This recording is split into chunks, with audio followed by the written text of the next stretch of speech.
morning. Thank you for coming to my channel. Today's a bit nerve-wracking for me because I am going to the dentist today.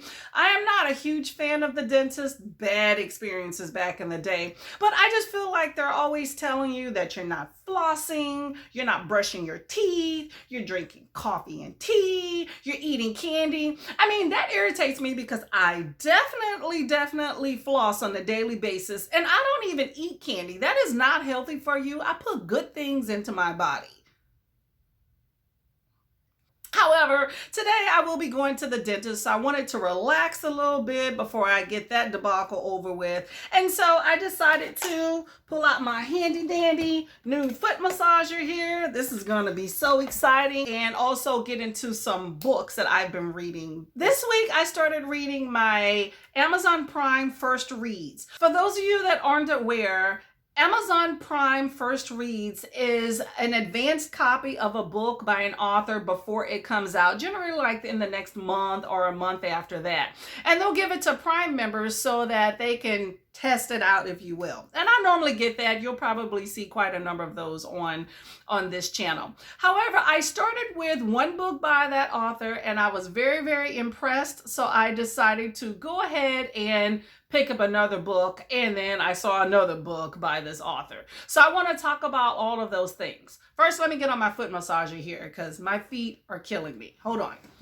Okay, so the author that I want to talk about, her name is Dreda Say Mitchell. She is a Black British author. She's an international best-selling author of tons of books specializing in crime, murder mystery, psychological thrillers, things like that. Her books have been translated into 14 different languages across the globe, so very widespread appeal. She also has her books being optioned or developed into film and TV projects. So you've probably seen her on the big screen and don't even know about it. Very busy lady, has a lot going on.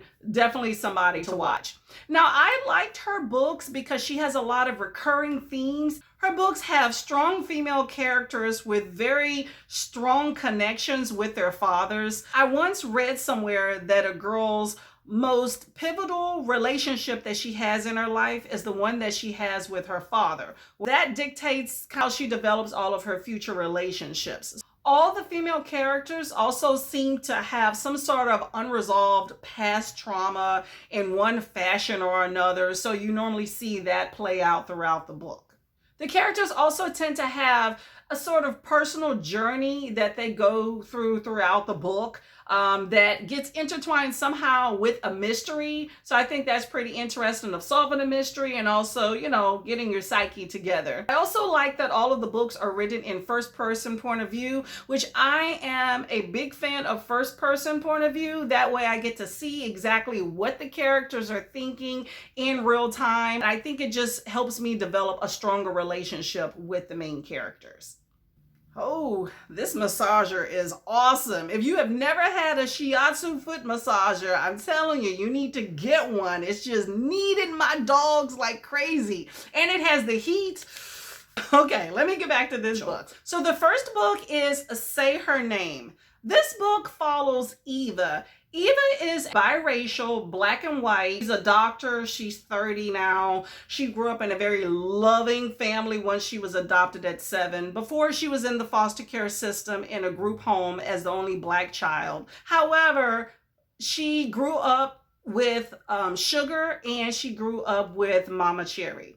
At the beginning of the book, Mama Cherry has died, and Eva is grieving for the loss of her adopted mother. And so she decides to do one of those DNA ancestries.com, those type things, and look out for her biological mother. Instead, she finds her biological father. His name is Danny. She meets Danny and he opens his arms to her. Hey, baby girl, how you doing? You know, you're welcome to the family. And he tells her he will help her find her biological mother. Now, Danny is a man of resources. He's rich, has been in business a long time, has definitely made a good name and a good wage for himself. So he says that he'll help her just find out any information you can from your adoptive dad. So she goes home to Sugar to help to ask him about, anything that he may know. And she finds that his private room is open, and she's never been in this room before in all her years staying in this home. So she goes inside of it and she sees a picture on the board of 4 Black women. Of course, that gets her curiosity going. So she goes back to Danny without even talking to Sugar. And Danny just convinces her, hey, keep asking Sugar, keep asking Sugar.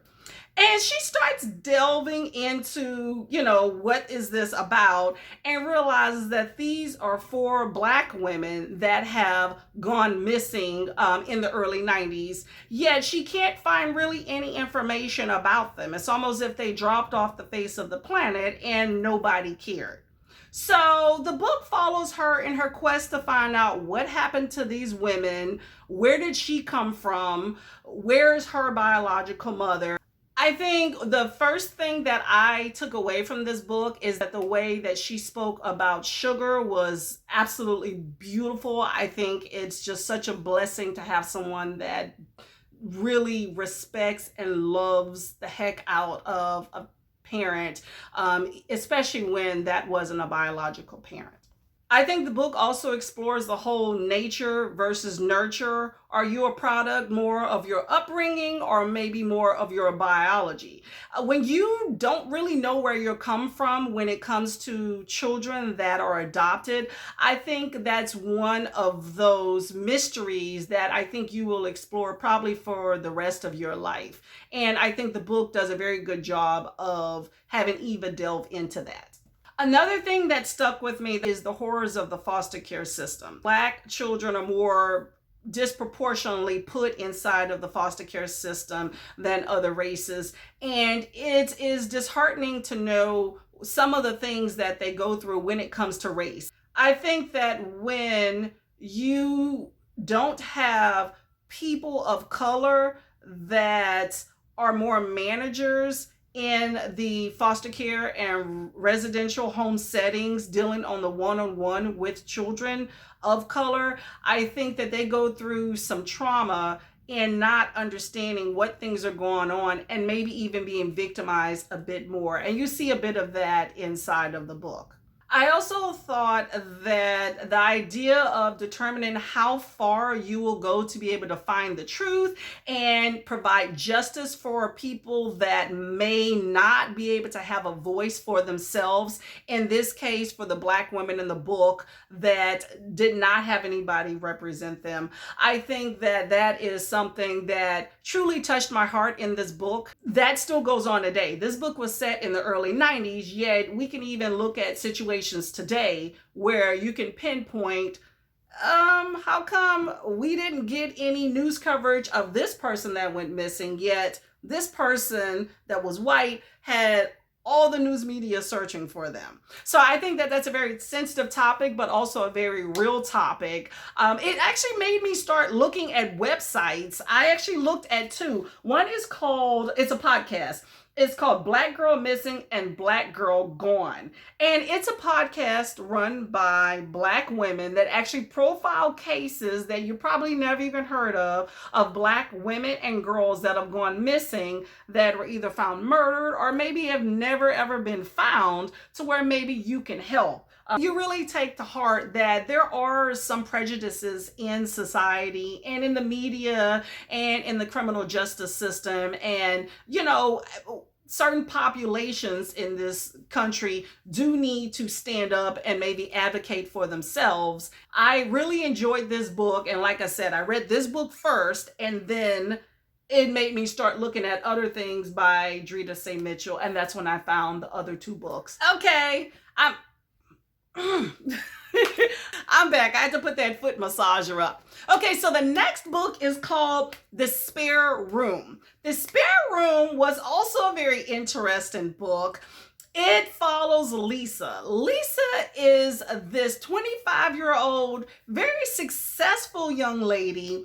She is a bit disturbed. She has a previous eating disorder, some mental health issues I think that are going on, and her parents are really worried about her. However, she moves into the room, a spare room in the upper floor of this old Victorian house in London, And she has all these like nightmares. And when she moves in, she finds an apparent suicide note from the previous tenant, and then all this writing that's literally on the wall under the wallpaper. So she asked the landlord about the previous tenant, and they say no one else has ever lived here. Yeah, she asked the next door neighbor, and the next door neighbor's like, yeah, I remember that guy. Yeah, we had a few words, but not too much. So you can tell that there's some sort of mystery going on here.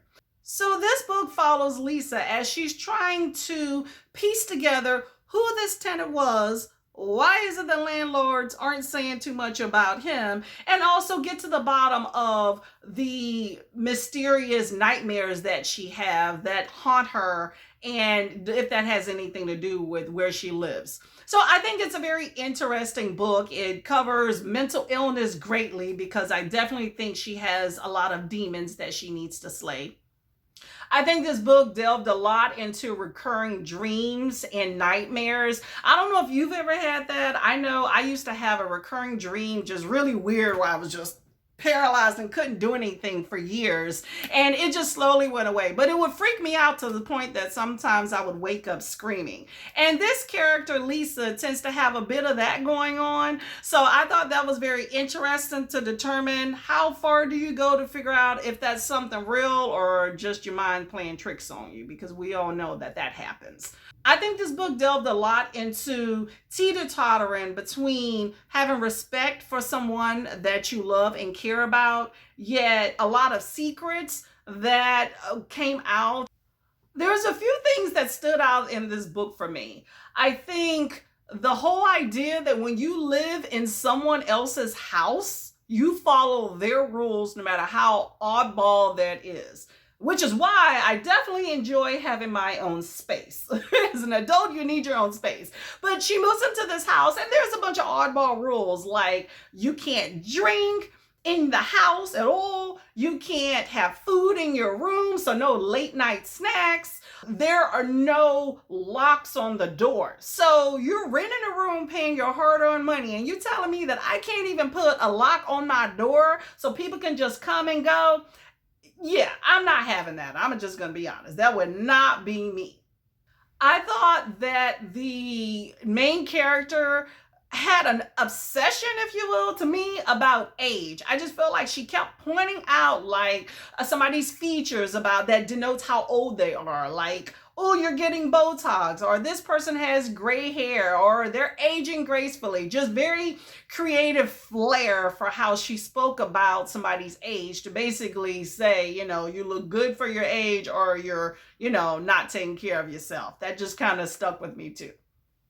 I think there were some funny parts, especially with the next door neighbor. I can appreciate a quirky next door neighbor. I think overall this was a good book. It had several parts where I was like, and then especially the way the book was written, it seemed like at the end of many of the chapters, it was left as like just something shocking, and then it ended. So I was excited to pick back up the next chapter, which is why I got through with this book so quickly. I think I finished it in about a day and a half.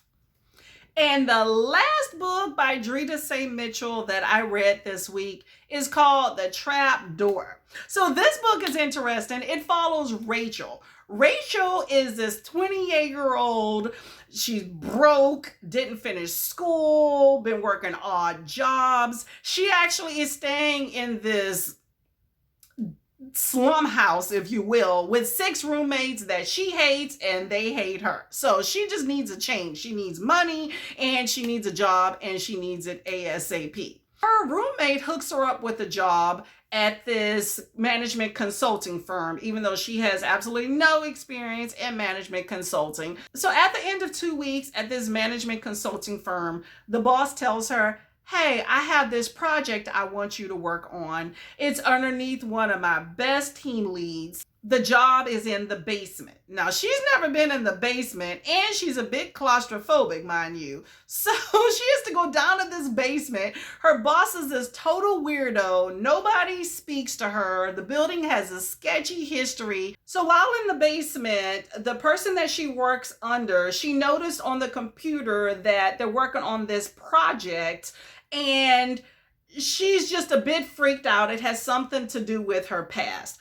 So she becomes obsessed about finding out the truth about her past and if it has any connection between her current employer, her family, and where she works. So it has a lot of twists and turns. This book is one of those books that is really, really hard for me to not give spoilers on because I just want to talk about it so much. But I'm not going to give you any spoilers. But it was a really good book. It had me on the edge of my seat. I was gasping, and I was actually talking to the book through some of the times. No, don't do this.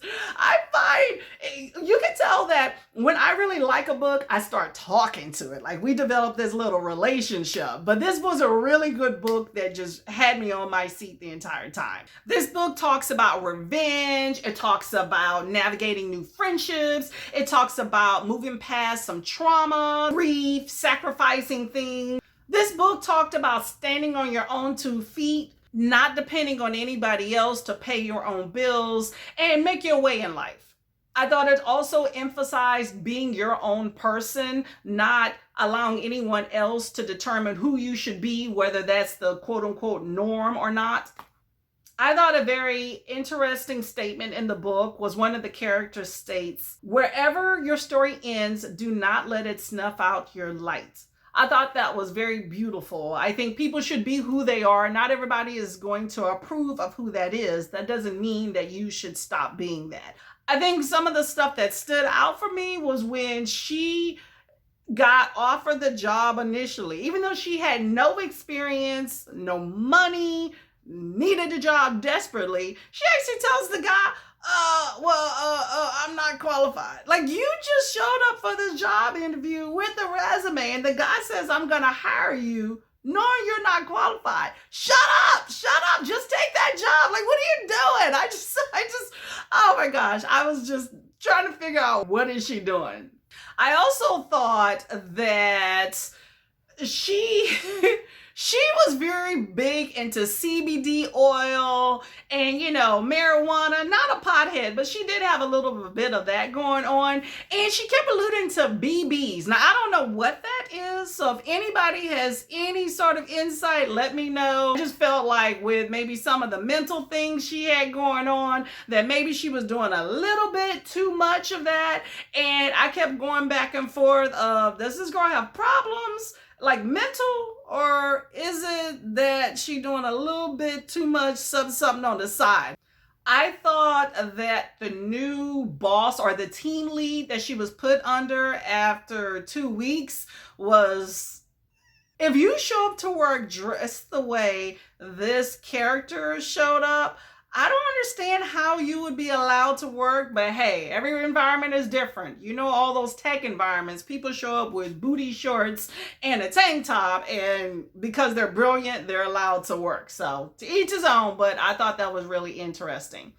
I also felt that the book kept alluding to something that happened in the summer, and I kept getting that I know what you did last summer vibes. I felt that the book kind of dragged out a bit in the end with a bunch of details. I was getting a bit impatient. However, I was really glad that it paid off, because too many times you read a book and you get to the ending and you're like, that was what I've been waiting around for. This book did not disappoint by any means. So overall, I enjoyed reading these books this week. I started with 1, ended up with 3, not too shabby. I think that Dreda Say Mitchell has a unique perspective and a very diverse range when it comes to books in the murder, mystery, crime, drama, and I thoroughly enjoyed it. I will keep a lookout for more of her books, and I suggest you do the same. So thank you for listening to me. I unfortunately need to get ready to go to the dentist. Wish me luck. Bye, everybody.